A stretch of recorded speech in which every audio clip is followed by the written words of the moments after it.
भोपाल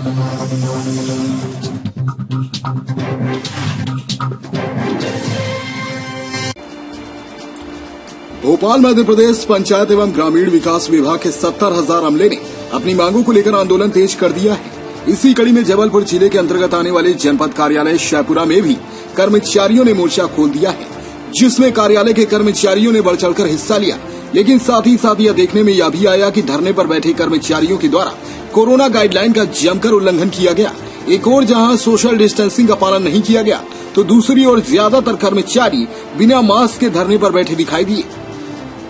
वहीं जब धरने पर बैठे प्रदर्शनकारियों से कोरोना गाइडलाइन को लेकर हमने सवाल किया, तो उनका कहना था कि सभी ने 1 मीटर की दूरी बना रखी थी, लेकिन क्षणिक ही हम सब नजदीक आए हैं। और तो और जब इस विषय में शाहपुरा जनपद सीईओ कन्हई कुमार से इस विषय में फोन पर जानकारी चाहिए, तो उनका भी यही कहना था कि सभी लोग क्षणिक ही प्रदर्शन करने के लिए एकत्रित हुए थे। बहरहाल जो भी हो, लेकिन हम सभी को पता है कि कोरोना क्षण भर में ही विकराल रूप धारण कर लेता है। आइए आपको सुनाते हैं इस विषय में सीईओ साहब का क्या कहना है। अब देखना है कि पीबीसी न्यूज के द्वारा दिखाई खबर के शासन प्रशासन किस तरह हरकत में आता है। देखिए, जो पंचायत एवं ग्रामीण विकास विभाग के 17 संगठन है, सभी संगठन ने अपने अपने पृथक मांग समय समय पर शासन से रखती आई हैं। जब उनका व्यक्तिगत तौर पर कोई बात नहीं बना, तो सभी एकजुट होकर के अपनी मांग रखे हैं।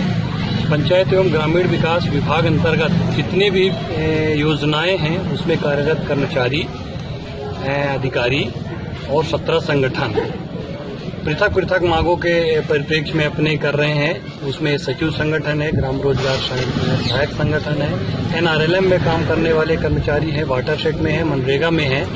ये सभी अपनी मांगे रख रहे हैं। जैसे सचिव संगठन का मांग है कि जो अनुकंपा नियुक्ति हमारी लंबित है वो दें, उनको छठे वेतनमान का लाभ मिलना चाहिए। ग्राम रोजगार सहायक संघ की मांग है कि सबसे पहले उनको पूर्णकालिक संविदा के रूप में रखें और समान कार्य समान वेतन के रूप में उनको दें। मनरेगा संगठन के कर्मचारियों का भी यही है कि 2018 में जो शासन ने नीति बनाई थी, रणनीति बनाई थी, पहले उसको फॉलो किया जाए।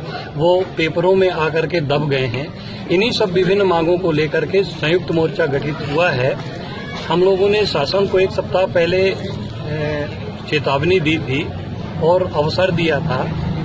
हमें बुलाया भी गया, हमारी बातें सुनी भी गईं, लेकिन सुन करके कोई भी उसके अनुकूल सकारात्मक परिणाम तत्काल नहीं बताया गया।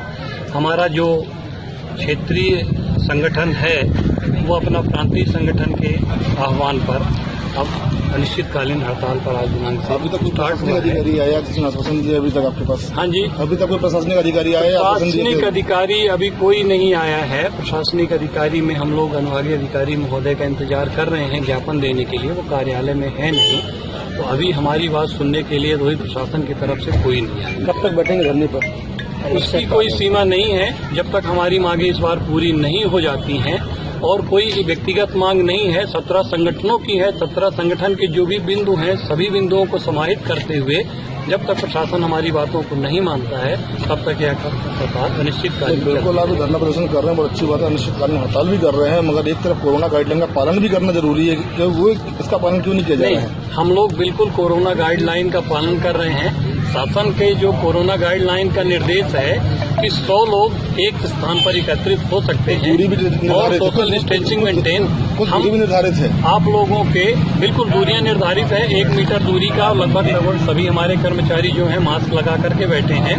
थोड़ी देर पहले सभी लोगों ने मास्क लगा के 1 मीटर से ज्यादा दूरी का डिस्टेंस बना करके बैठे थे और आगे भी इसका पालन किया जाएगा। थोड़े क्षण के लिए, कुछ क्षणों के लिए एकजुट होकर के एकता का परिचय देने के लिए थोड़े पास आ गए हैं। जल्द ही ये फिर से अपने यथास्थिति में आ जाए। जी, नाम बताएं। मैं उमेश तिवारी, जनपद पंचायत शाहपुरा, संयुक्त मोर्चा संगठन अध्यक्ष। धन्यवाद। हेलो। हाँ जी, शाहपुरा जनपद पंचायत सीईओ जी से बात हो रही है मेरी।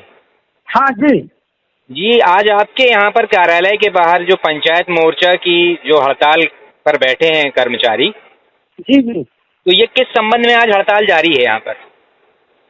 ये अपने विभिन्न मांगों के लिए ये लोग हड़ताल किए हैं। जी जी, अच्छा, ये हड़ताल तो ठीक है, लेकिन हमारे संवाददाता ने वहां पर देखा कि कोरोना गाइडलाइन की काफी धज्जियां उड़ाई गई हैं, और जबकि नहीं, ऐसा आप अपने नहीं है, हमने ऑफिस तो में ही इनको- बैठे थे। आप जिस समय आए हम थे नहीं, और जी। हम तो यहाँ बकायदा इन लोग अपनी लाइनिंग लगा के बैठे हुए थे, क्योंकि आज टीकाकरण था तो हम बाहर गए थे, और बाकी हमारे सामने भीड़ भीड़ तो इस टाइप के थे नहीं।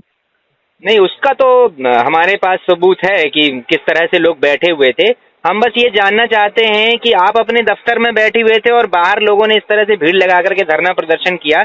इस मैं संबंध दफ्तर में में नहीं था। इस संबंध में विभाग मैं के दफ्तर द्वारा में नहीं क्या था ना। कार्रवाई की जाएगी? मैं दफ्तर में नहीं था, मैं वैक्सीनेशन सेंटर में गया हुआ था। अच्छा जी। आज टीकाकरण था।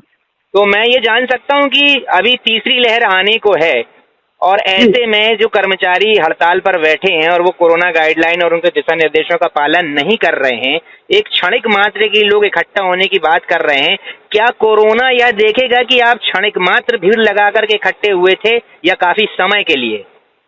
और शासन प्रशासन के द्वारा इस विषय में क्या कार्रवाई की के जाएगी? लिए थे, ये संकट के मात्र में आए हुए थे, और यहाँ न रेगुलर धरना प्रदर्शन भीड़ भड़का ऐसा कुछ नहीं है। वो तो हमारे कैमरे में रिकॉर्ड हो चुका है। वो आए होंगे, वो इकट्ठा पत्रकार लोग, आप लोग आए होंगे टीवी वाले, तो इसलिए सब इकट्ठा अपनी भीड़ दिखाने के लिए आए होंगे। बाकी मैं तो था नहीं, इस संबंध में ज्यादा और नहीं बता सकता। चलिए, हम आपके संज्ञान में ये लाना चाहते हैं कि वहाँ पर काफी भीड़ थी, कोरोना गाइडलाइन का उल्लंघन किया गया। इस विषय में विभाग या शासन प्रशासन के द्वारा क्या इन कर्मचारियों पर कोई कार्यवाही की जाएगी? मैं सिर्फ आपसे इतना जानना चाहता हूँ। और मैं देखा नहीं तो मैं क्या बताऊं। चलिए।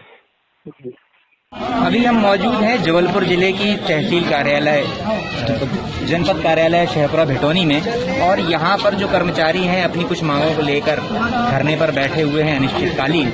और जैसा कि हमारा उनसे सवाल था कि आप कोरोना गाइडलाइन को लेकर के किस तरह दिशा निर्देशों का पालन कर रहे हैं, तो आइए हम आपको दिखाते हैं कि किस तरह से कर्मचारी एक दूसरे से सटकर बैठे हुए हैं और कोरोना के जो दिशा निर्देश हैं उनकी धज्जियां उड़ा रहे हैं। और जैसा कि सभी को मालूम है कि अगर आप कुछ क्षण के लिए ही सही, लेकिन कोरोना आपको नहीं बख्शेगा। तो इसके लिए यदि यहाँ पर कोरोना विस्फोट होता है तो इसके लिए जिम्मेदार होता कौन है? हमारे और अपने परिवार के साथ देश की सुरक्षा के लिए सबसे ज्यादा जरूरी है कि हमें कोरोना गाइडलाइन और उनके दिशा निर्देशों का पालन करना चाहिए। मैं पुष्पेंद्र परिहार, TVC न्यूज के लिए शेयर। अपने आसपास की हर छोटी बड़ी खबर देखने के लिए हमारे चैनल पुलिस ब्यूरोक्रेट्स न्यूज को बेल आइकन दबाकर सब्सक्राइब करें, जिससे आपको हर खबर समय से मिलती रहे। अधिक जानकारी के लिए हमसे संपर्क करें। हमारे कॉन्टैक्ट नंबर हैं 9039011886 एवं 9770229999।